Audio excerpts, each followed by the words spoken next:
Well, joining me now is someone who knows a whole lot about Warren Buffett and also about Omaha. He's Jeff Matthews, the founder of Ram Partners and author of the book that everybody reads who likes to read about Warren Buffett and know about him. Of course, that book is Pilgrimage to Warren Buffett's Omaha. And Jeff is going to be staying with me throughout this hour to talk about this meeting. Jeff, great for you to be here with us. Thanks. Great to be here. Always great to be in Omaha. Okay, so it's almost like a 6 degrees of separation sometimes with Buffett. You can find any bank, any company, or whatever in the United States, and there's some sort of link eventually to Warren Buffett.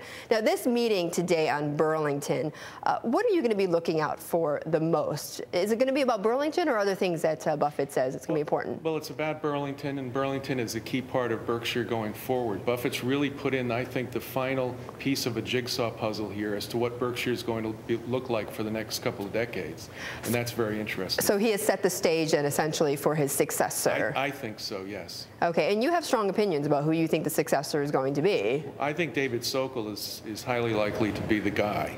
Okay. You know, Buffett wears two hats.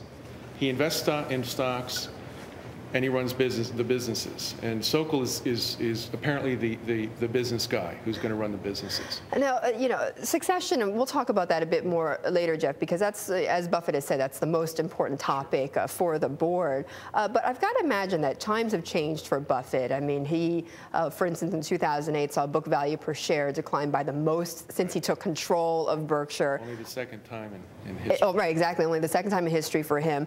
He's just come off pretty much one of the worst stock performances, really, against the broader stock market last year. So things have changed. Some people are saying he's lost his touch. He hasn't lost his touch. What has happened is what he has always said would happen, which is as Berkshire got bigger, it would be harder to move the needle. And it's the law of large numbers. Buffett's always said it's much easier to make money when you have a very small pot of capital, much harder as the billions multiply. And that's really what's happening. And that's why Burlington is so important, because Burlington is an elephant. He has always said he's been looking for elephants to buy. And Burlington is the ultimate elephant that will really help carry forward Berkshire in the years to come.